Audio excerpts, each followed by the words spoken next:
La mayoría de los jóvenes de 24 años sueñan con vivir más rápido. Luis Turcios Lima, en cambio, vivió como si ya estuviera muerto. Y aún así, el destino le cobró la cuenta antes de que pudiera terminar su frase más importante. Porque hay una imagen que persigue a Guatemala como una sombra.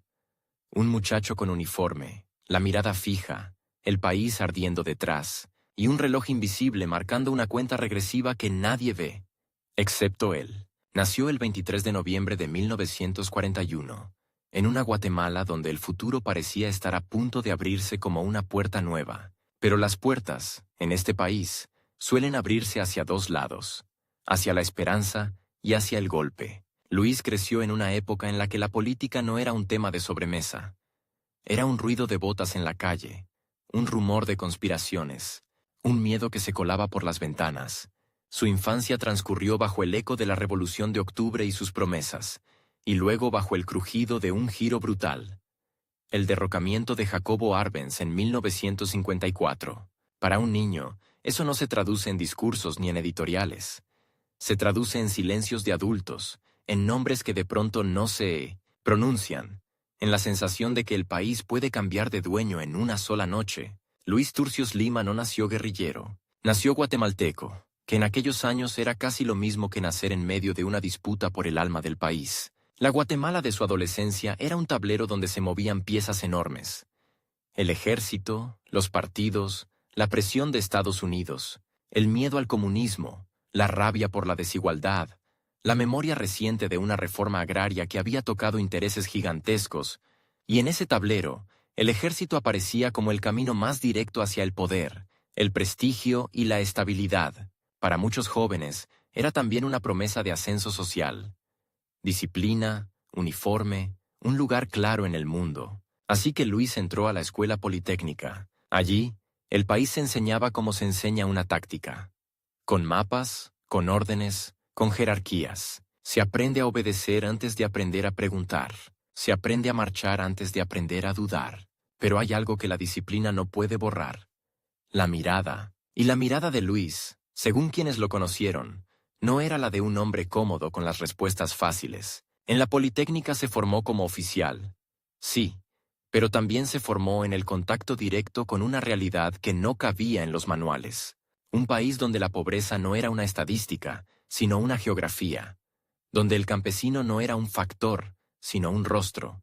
Donde la violencia no era una excepción, sino un método. El problema de Guatemala en esos años era que la política se había militarizado y el ejército se había politizado. Y cuando eso ocurre, cada cuartel se convierte en un parlamento armado. A finales de los 50 y comienzos de los 60, el clima era de tensión permanente. El gobierno de Miguel Ydígoras Fuentes, que asumió en 1958, se movía entre promesas de orden y acusaciones de corrupción, entre la presión internacional y el descontento interno. En los pasillos militares se hablaba de honor, de patria, de disciplina, pero también se hablaba de traición, de negocios, de favoritismos. Y cuando un joven oficial escucha demasiadas veces la palabra patria, usada como coartada, empieza a preguntarse quién la está robando. Luis Turcios Lima era parte de una generación de oficiales jóvenes que no se sentían dueños del sistema, sino sus rehenes. Veían cómo el país se endurecía,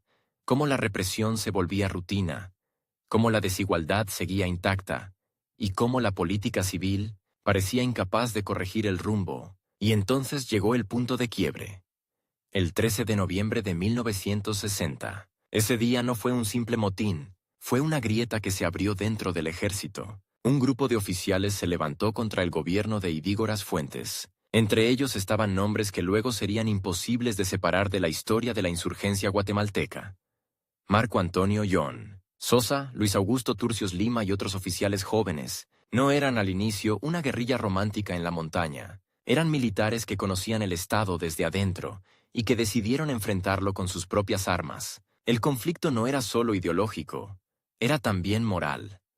La sensación de que el gobierno había convertido al país en un negocio y al ejército en su guardia privada. El levantamiento fracasó. Y ese fracaso fue el primer gran giro de la vida de Luis. De oficial a perseguido. De hombre con futuro institucional a hombre con futuro clandestino. En Guatemala, cuando un golpe falla, no queda espacio para la negociación. Queda la cacería. Los sublevados tuvieron que huir, esconderse, reorganizarse, y en esa transición, Luis cruzó una frontera invisible. La que separa al soldado del insurgente. No es una frontera geográfica, es una frontera psicológica, porque el soldado cree que el Estado es imperfecto pero reformable. El insurgente cree que el Estado, tal como está, es el problema. A partir de ahí, la vida se le comprimió. La clandestinidad no te da tiempo, te lo quita. Cada día se vuelve una operación, cada encuentro, un riesgo, cada nombre, una máscara. Y lo más cruel es que el enemigo no es un monstruo abstracto. Es el mismo aparato que él había jurado servir. Luis conocía los códigos, las rutinas, los rangos, los métodos. Sabía cómo piensa un oficial cuando busca a otro oficial.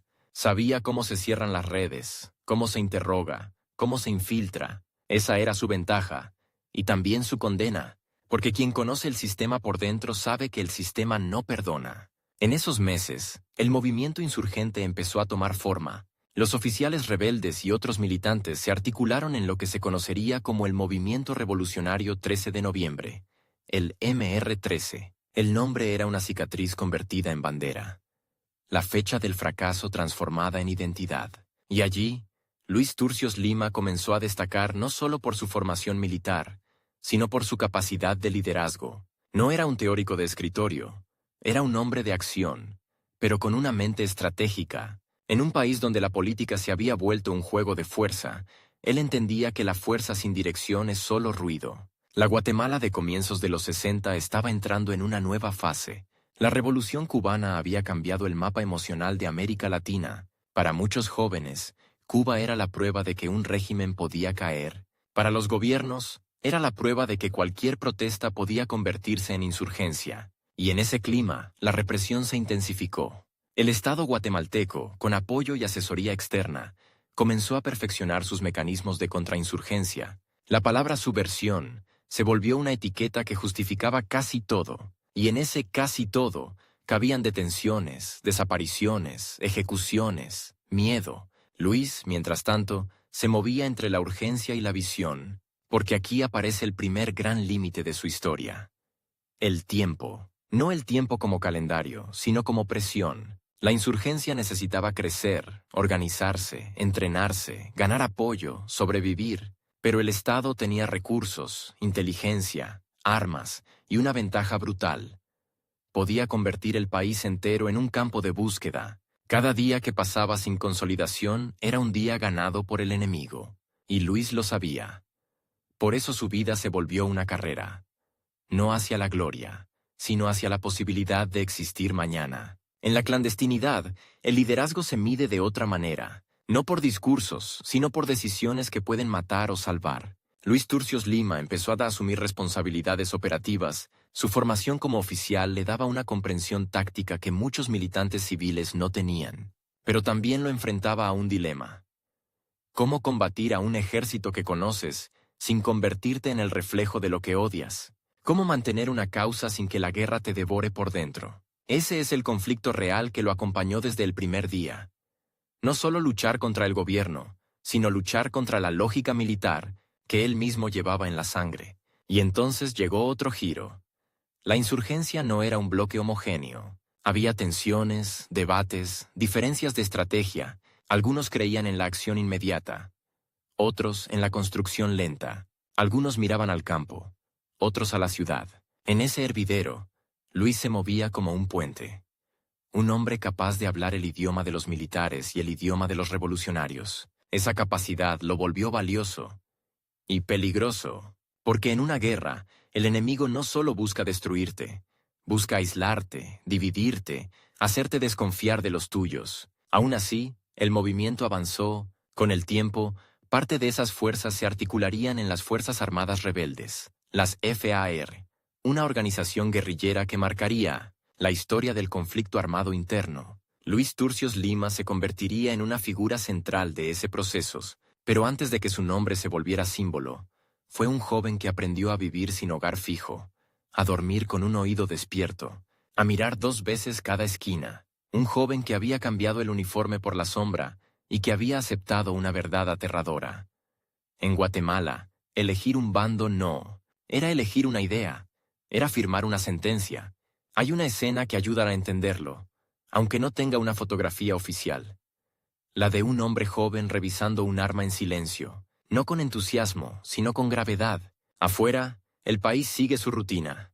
Mercados, buses, radios, rezos, pero él sabe que esa rutina es frágil, que debajo hay una guerra naciendo, y sabe algo más, que el Estado no va a negociar con él. Va a perseguirlo hasta el final. En ese momento, la vida deja de ser larga. Se vuelve corta, intensa, afilada. Luis Turcios Lima entró a la política por la puerta más peligrosa, la de las armas. No porque amara la violencia, sino porque el sistema había cerrado otras puertas. Y esa decisión lo colocó en el centro de un choque histórico. Un país que quería orden a cualquier precio contra un grupo que creía que el precio ya era insoportable. Su enemigo no era un hombre específico, era una maquinaria. Y su mayor obstáculo no era solo la represión, era el reloj, porque cada paso que daba lo acercaba a un punto sin retorno. Y mientras Guatemala se endurecía, mientras los nombres de los rebeldes empezaban a circular como susurros y amenazas, Luis se transformaba. Ya no era solo el cadete, ni el oficial joven, ni el sublevado derrotado. Era algo más difícil de atrapar. Un dirigente en formación, un estratega con hambre de futuro, un símbolo que todavía no sabía que lo estaban convirtiendo en símbolo. En algún lugar, en algún despacho, alguien ya lo estaba marcando en una lista. Y en algún lugar, en la oscuridad, él seguía avanzando, como si pudiera ganarle al tiempo. El poder no siempre se toma con un palacio. A veces se toma con una decisión que te deja sin nombre, sin casa y sin mañana. Y Luis Augusto Turcios Lima lo entendió demasiado pronto. En Guatemala, el Estado no te derrota cuando te captura. Te derrota cuando te obliga a vivir mirando por encima del hombro, cuando te convierte en un hombre que no puede detenerse ni para respirar. Porque si se detiene, lo alcanzan. Después del 13 de noviembre de 1960, la palabra fracaso no significó rendición, significó dispersión, significó huida, significó aprender a moverse como humo. Los oficiales sublevados y sus aliados quedaron marcados, y el gobierno de Miguel y Dígoras Fuentes respondió como responden los regímenes, que se sienten humillados, cerrando filas, endureciendo la represión, buscando culpables con una urgencia casi personal. En los cuarteles, el mensaje era claro. El ejército no tolera grietas. En las calles, el mensaje era más oscuro. Cualquiera puede ser sospechoso. Turcios Lima, que había sido formado para operar dentro de una cadena de mando, tuvo que reinventarse en un mundo donde la cadena era invisible y el mando se discutía en susurros. La clandestinidad no es solo esconderse. Es vivir con el cuerpo en alerta permanente. Es cambiar rutas por intuición. Es aprender a leer miradas. Es saber que una puerta entreabierta puede ser una trampa y que un saludo demasiado amable puede ser una señal. Y en ese aprendizaje, Luis llevaba una ventaja peligrosa. Conocía el manual del perseguidor. Había sido parte de la institución que ahora lo buscaba. Sabía cómo se arma una redada, cómo se interroga, cómo se infiltra, cómo se presiona a una familia para que hable. Esa experiencia lo hacía útil para los suyos y lo convertía en un objetivo prioritario para los otros. En esos primeros años, el movimiento revolucionario 13 de noviembre, el MR13, intentó sostenerse con lo que tenía: convicción, contactos, disciplina militar y una idea que ardía por dentro. Pero la realidad era brutal. El Estado tenía recursos, armas, inteligencia, y además tenía el control del relatos. Podía llamar bandidos a los rebeldes y orden a la represión. Podía convertir cualquier protesta en subversión. Y en ese clima, la insurgencia no solo debía sobrevivir físicamente, debía sobrevivir políticamente, sin quedar aislada, sin ser aplastada antes de nacer. Ahí aparece el primer gran giro de esta etapa.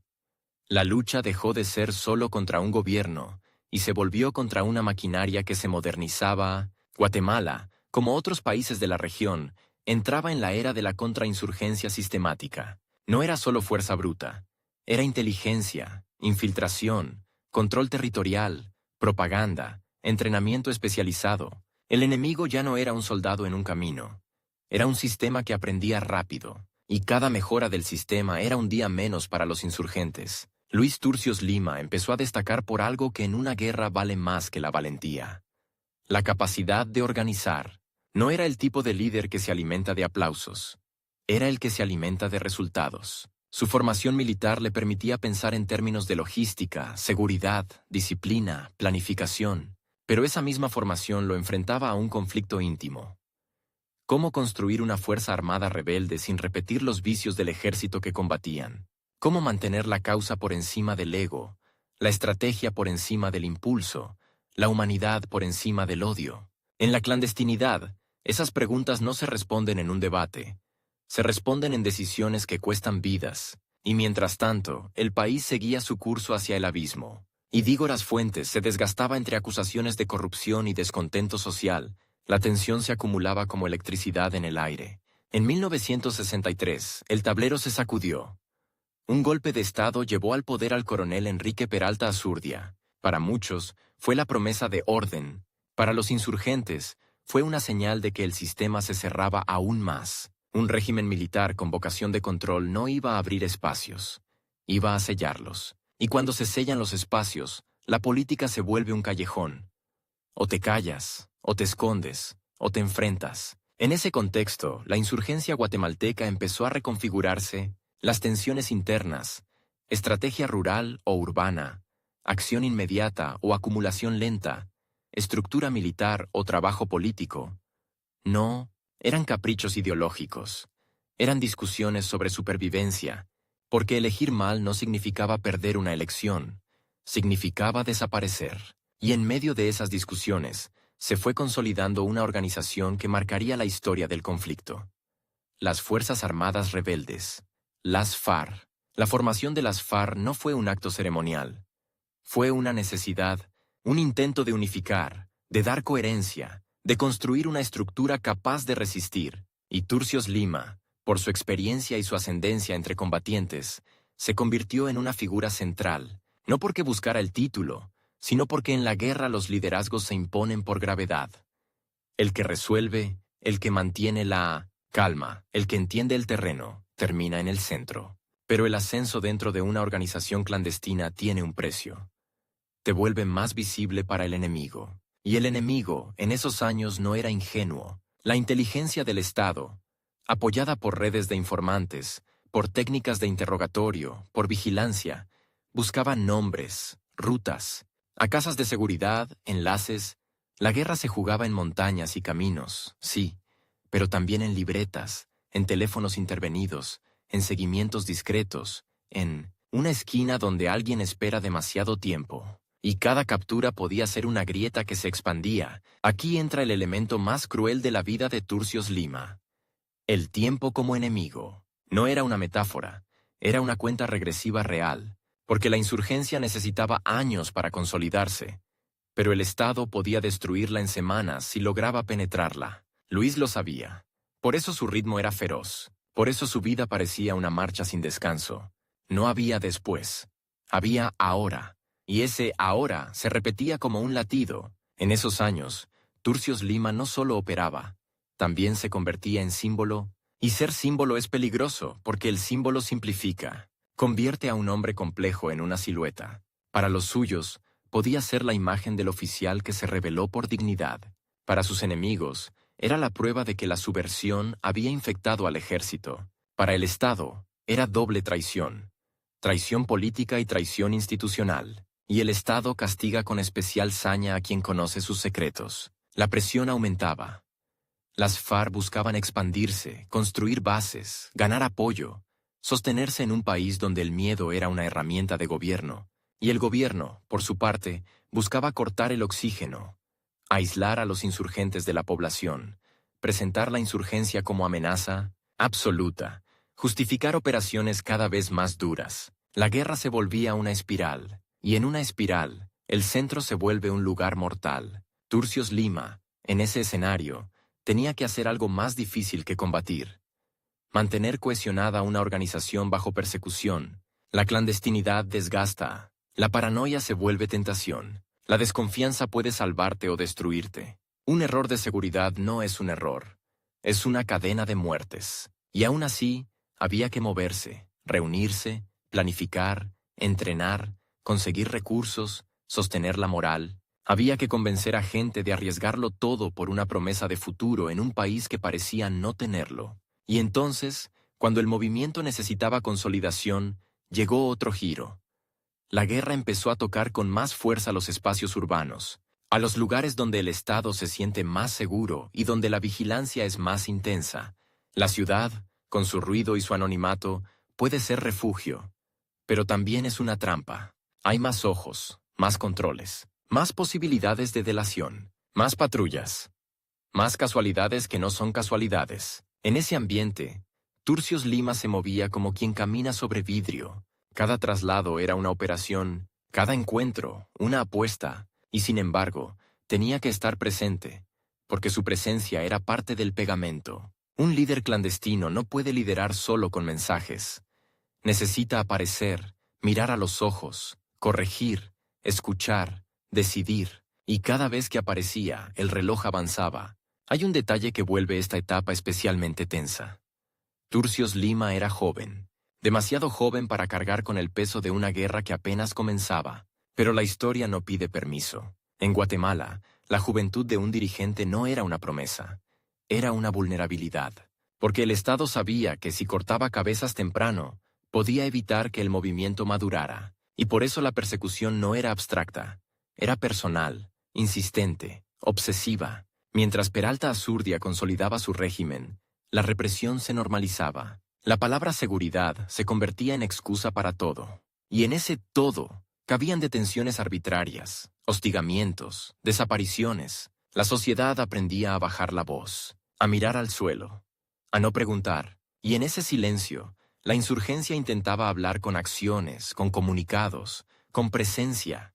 Pero hablar en un país que se acostumbra al miedo es como gritar bajo el agua. Turcios Lima, en medio de esa asfixia, se enfrentaba a un dilema que no se resuelve con valentía. La necesidad de acelerar la organización, acelerar la expansión, acelerar la capacidad operativa, porque si no aceleraban los aplastaban, pero acelerar también aumenta el riesgo. Más movimientos, más contactos, más exposición. Era una carrera en la que correr podía matarte, y detenerte también. Y ahí está el contraste que define esta parte de su vida. Cuanto más crecía su importancia dentro de las FARC, más se estrechaba su margen de error. Un dirigente clandestino no tiene derecho a enfermar, a cansarse, a distraerse. No tiene derecho a una vida normal. Y Turcios Lima, que había pasado de cadete a insurgente en pocos años, vivía con una presión que envejece por dentro. La guerra no solo te persigue, te transforma. Hacia mediados de los 60, su nombre ya circulaba con fuerza. Para unos era esperanza, para otros, amenaza. Para el Estado era un objetivo, y cuando un Estado decide que alguien es un objetivo, el mundo se vuelve pequeño. Las calles se vuelven mapas de riesgo. Las amistades se vuelven posibles filtraciones. Los lugares habituales se vuelven imposibles. La vida se reduce a lo esencial.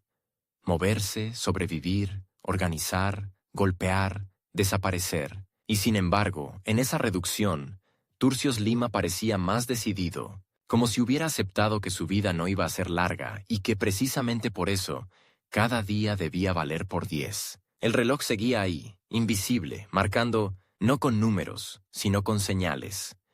Un compañero capturado, una casa quemada, un contacto que no llega, un rumor de infiltración, una patrulla que aparece donde no debería. Señales de que el cerco se cerraba, y cuando el cerco se cierra, la historia empieza a empujar hacia el punto donde ya no hay retorno. Turcios Lima avanzaba con la sensación de que el tiempo no era un recurso.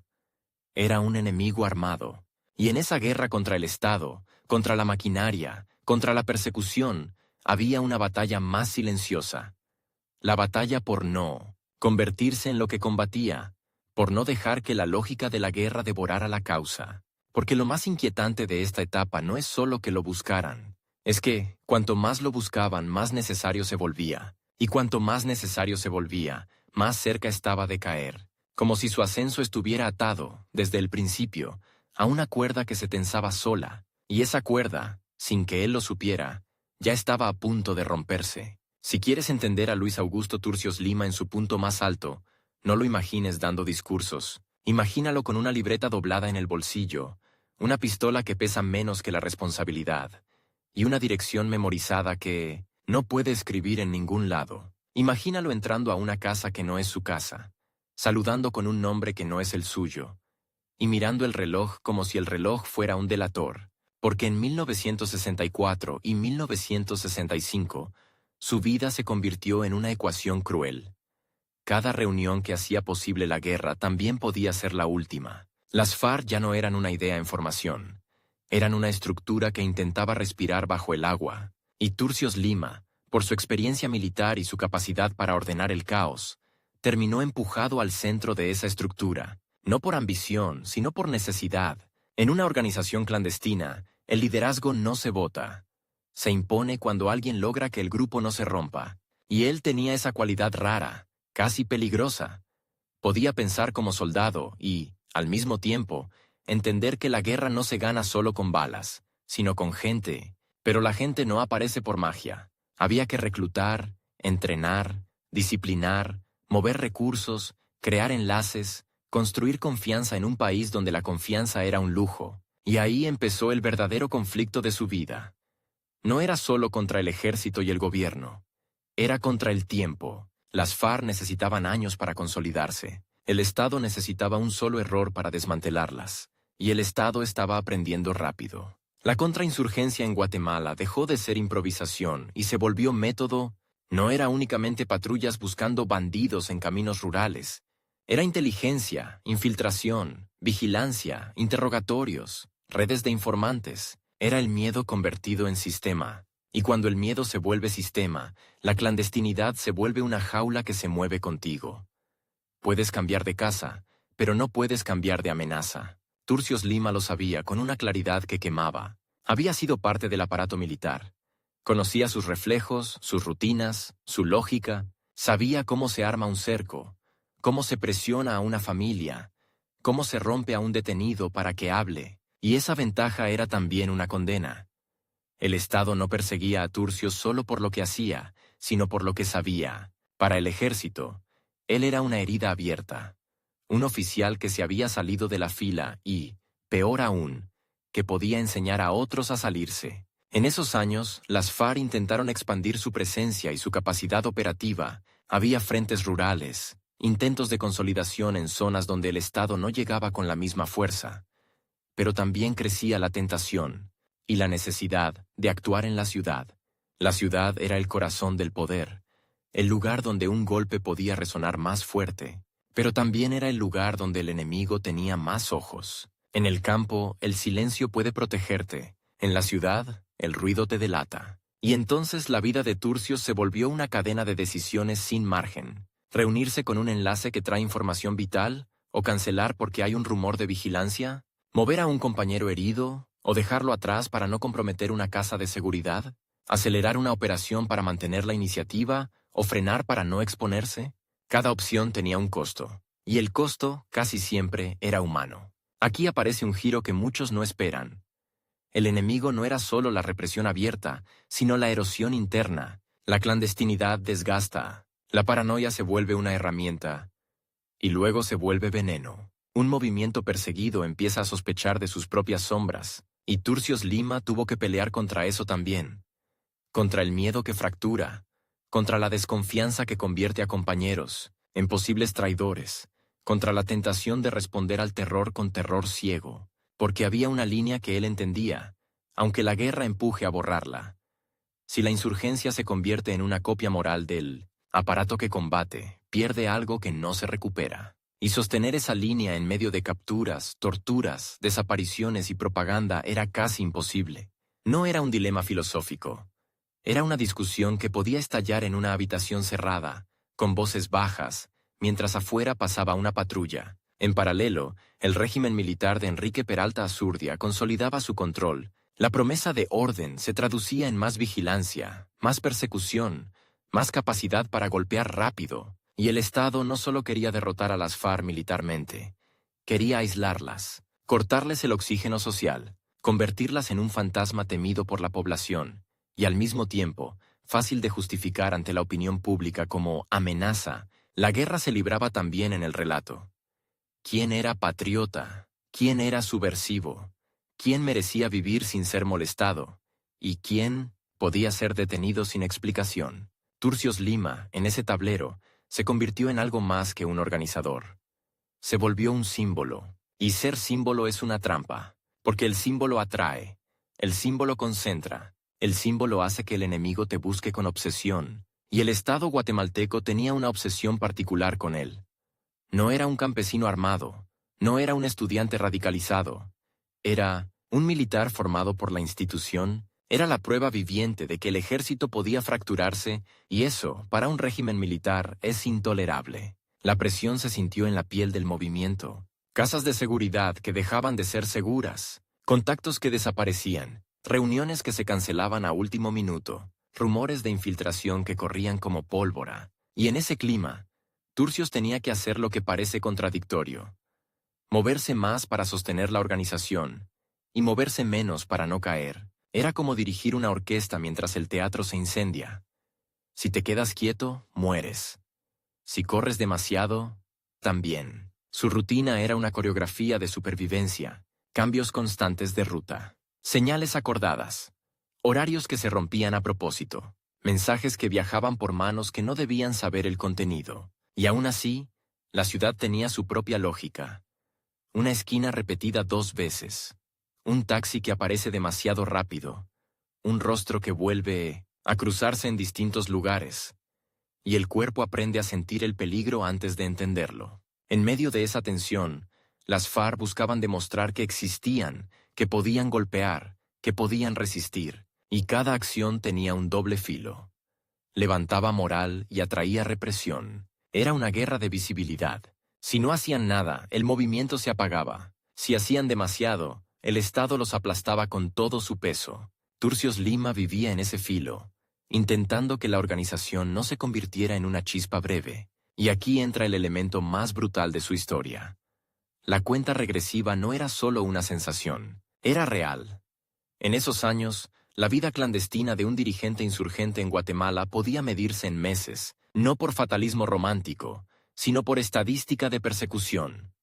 Tarde o temprano, alguien habla, alguien cae, alguien es seguido, alguien comete un error mínimo, y el Estado, con recursos y paciencia, espera ese error como un cazador, espera el crujido de una rama. Turcios lo intuía, por eso su ritmo era feroz, por eso parecía vivir como si cada día tuviera que justificar su existencia. No había espacio para la comodidad, ni para la nostalgia, ni para el descanso, y sin embargo, en esa dureza había algo profundamente humano.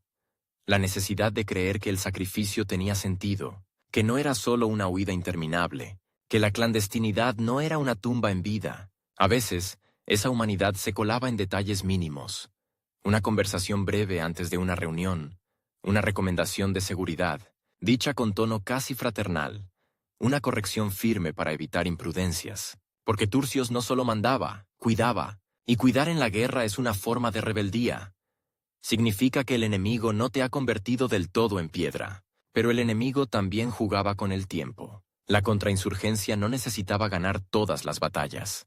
Necesitaba desgastar, obligar a moverse, a gastar recursos, a vivir en tensión constante hasta que el cuerpo y la mente se quiebren. Y en ese desgaste, el Estado tenía una ventaja. Podía turnarse, podía rotar hombres, recursos, unidades. La clandestinidad no rota. La clandestinidad se consume. En 1965, el cerco se sentía más cerca, no siempre con hechos visibles, sino con señales.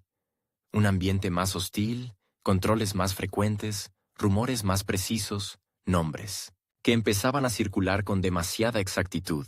Y cuando los rumores se vuelven precisos, ya no son rumores, son filtraciones, o son seguimientos, o son ambos. Turcios Lima tuvo que tomar decisiones que lo exponían, porque un dirigente clandestino no puede dirigir solo desde la sombra absoluta. Necesita aparecer lo suficiente para mantener la cohesión, para resolver conflictos internos, para ajustar estrategias, para sostener la disciplina, y cada aparición era una apuesta contra el reloj, una apuesta en la que el premio era seguir existiendo un poco más. El giro inesperado de esta etapa es que, cuanto más se profesionalizaba la persecución, más profesional debía volverse la insurgencia, y eso empujó a Turcios a un papel todavía más exigente. No solo planificar acciones, sino construir una cultura organizativa capaz de sobrevivir a golpes, capturas y pérdidas. Una cultura donde la seguridad no fuera paranoia, sino hábito, donde la disciplina no fuera autoritarismo, sino protección, donde el secreto no fuera aislamiento, sino escudo. Pero esa profesionalización tenía un costo emocional, porque convertir la vida en protocolo significa renunciar a lo espontáneo, significa que incluso la amistad se mide por riesgo, que incluso la confianza se administra, que incluso el cariño se guarda para no delatarse. Y en ese mundo, el tiempo no solo amenaza con la muerte, amenaza con deshumanizarte.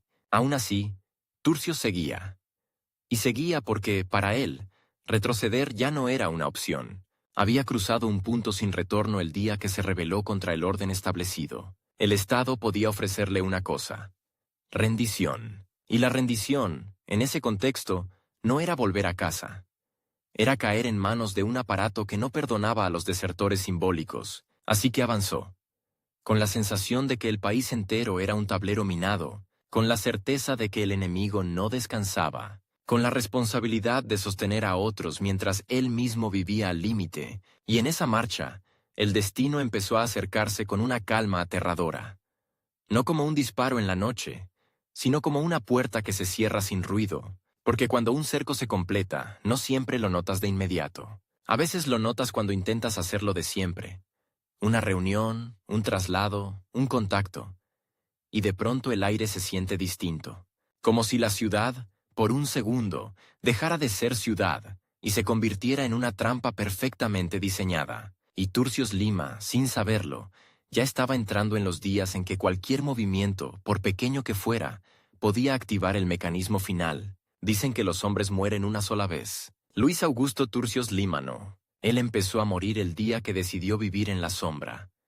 Y terminó de morir cuando la sombra, por fin, lo alcanzó con una ironía brutal. No fue una bala en un combate, no fue una emboscada en la montaña, no fue el enemigo al que llevaba años mirando a los ojos. Fue una ciudad cualquiera, una casa cualquiera, un instante doméstico.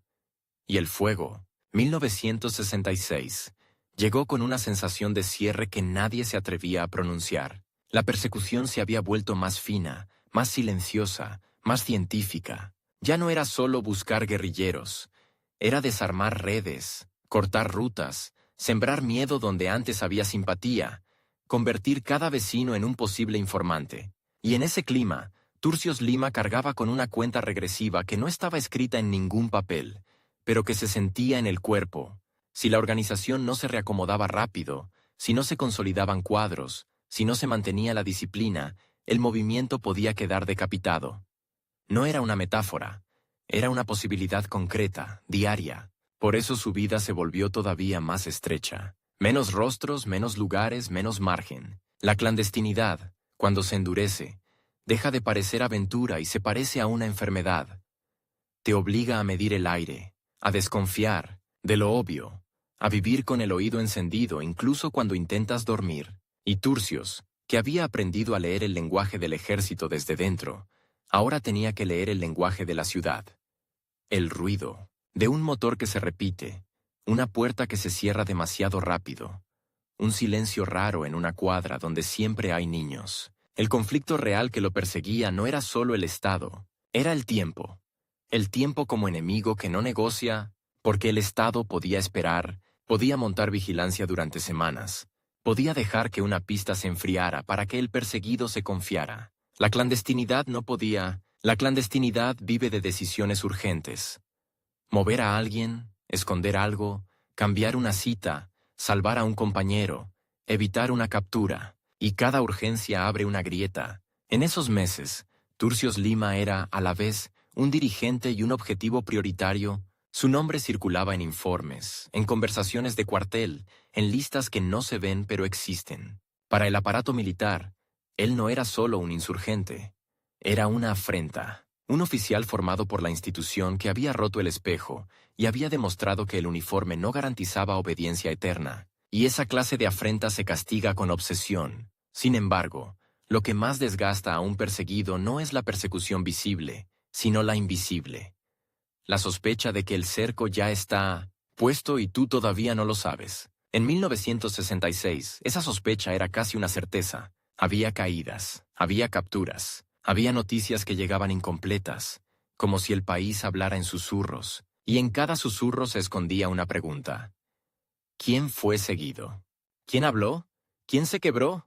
¿Quién simplemente tuvo mala suerte? Aquí aparece un giro que duele porque es humano. En medio de la guerra, el cuerpo también exige. El cansancio no se bota. La tensión no se discute.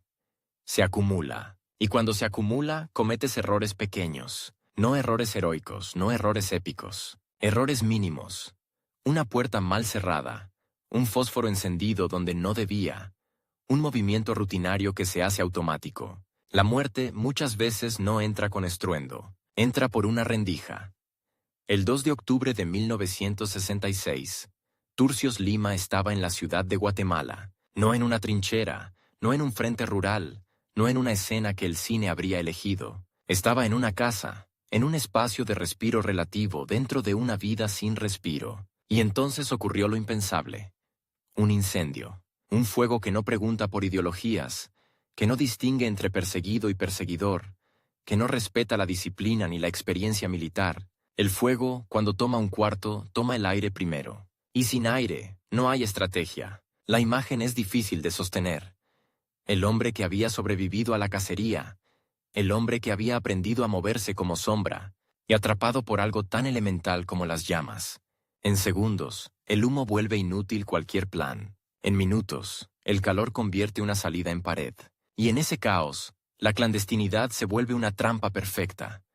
No puedes pedir ayuda a gritos, no puedes llamar a cualquiera. No, puedes salir corriendo sin exponerte. Y, aun si sales, sales herido, marcado, visible. Turcios Lima murió ese día, con apenas 24 años. 24. La cifra golpea porque obliga a recalcular todo. Lo que hizo, lo que cargó, lo que decidió, lo que dejó. A esa edad, la mayoría apenas empieza a entender quién es. Él ya había sido cadete, oficial, conspirador, dirigente clandestino, símbolo perseguido, y terminó convertido en noticia, en rumor, en versión, porque en una guerra interna, incluso la muerte se disputa. La reacción no fue solo dolor, fue desorientación. Cuando cae alguien así, no cae solo una persona. Cae un punto de equilibrio. En una organización clandestina, la pérdida de un dirigente no es únicamente emocional. Es operativa. Se pierden claves, hábitos, criterios, conexiones. Se pierde una forma de ordenar el miedo. Y el enemigo lo sabe. Cada muerte importante es también un mensaje que dice, no hay lugar seguro. Un mensaje que intenta convertir la esperanza en prudencia y la prudencia en parálisis. Pero el mensaje no siempre llega como el enemigo quiere, porque la muerte de Turcios Lima también encendió otra cosa. Una narrativa. La de un joven oficial que pudo haber tenido carrera, ascensos, comodidad relativa, y eligió lo contrario. La de alguien que, para bien o para mal, apostó su vida a una idea de país distinta. Y esa narrativa, en Guatemala, no se quedó quieta. Se volvió bandera para unos, advertencia para otros, y obsesión para quienes querían borrar cualquier rastro de legitimidad en la insurgencia. El Estado, por su parte, no necesitaba que la muerte fuera limpia. Le bastaba con que fuera final. Y el fuego, en ese sentido, fue un final perfecto para la lógica de la contrainsurgencia. No deja un enemigo abatido en combate que pueda convertirse en mártir con uniforme de guerra. Deja un cuerpo consumido por un accidente, una muerte que se puede presentar, como azar, como descuido, como destino. Una muerte que, si se cuenta de cierta manera, despolitiza, y despolitizar era parte del combate. Sin embargo, la historia no se deja despolitizar tan fácil, porque la pregunta que queda flotando no es ¿cómo murió?, sino ¿por qué estaba viviendo así? Nadie termina atrapado en una casa clandestina por capricho. Nadie vive cambiando nombres, rutas y rostros por deporte. Turcios Lima estaba ahí porque el país se había convertido en un tablero donde la política se resolvía con fusiles, y donde disentir podía costarte la vida incluso antes de que dispararas un tiro. Después de su muerte, las FARC siguieron, pero ya sin él, y esa ausencia pesó como pesan las ausencias en la guerra. No como un vacío silencioso, sino como una presión constante, Hubo reacomodos, disputas internas, cambios de estrategia, golpes y repliegues. La insurgencia guatemalteca no terminó en 1966. Al contrario, el conflicto se prolongó durante décadas y se volvió más amplio, más cruel, más complejo. Pero Turcios Lima quedó fijado en el tiempo como una figura de origen, como uno de esos nombres que se pronuncian cuando se quiere recordar que, al principio, todo parecía posible y que el precio se pagó temprano. Su legado, por eso, es incómodo, no cabe en una sola frase. Para algunos, fue un revolucionario consecuente, un dirigente que intentó darle forma a una resistencia en un país cerrado por la fuerza.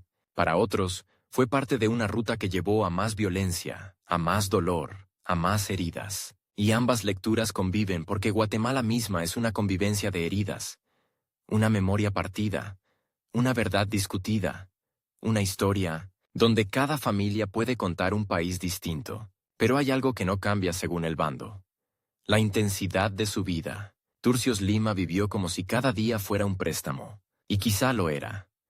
En la clandestinidad, el futuro no es una promesa, es una apuesta. Él apostó todo, y perdió la vida antes de ver cualquier desenlace. Lo más inquietante es imaginar el contraste final. Un hombre entrenado para la guerra, vencido por el elemento más antiguo del mundo, el fuego como cierre de una biografía que había sido, desde el inicio, una combustión. La de un joven que se encendió contra el orden que lo formó, y cuando el fuego real lo alcanzó, no solo se llevó a Luis Augusto Turcios Lima, se llevó también una posibilidad: la de saber en qué se habría convertido si el tiempo, ese enemigo verdadero, le hubiera concedido siquiera unos años más. Porque al final, su historia no es solo la de un dirigente insurgente, es la historia de un país que empujó a muchos a elegir entre obedecer o romper, y él rompió, con 24 años, con prisa, con disciplina, con miedo, con convicción, y con una cuenta regresiva que, aunque nadie la veía, ya estaba corriendo desde hacía tiempo.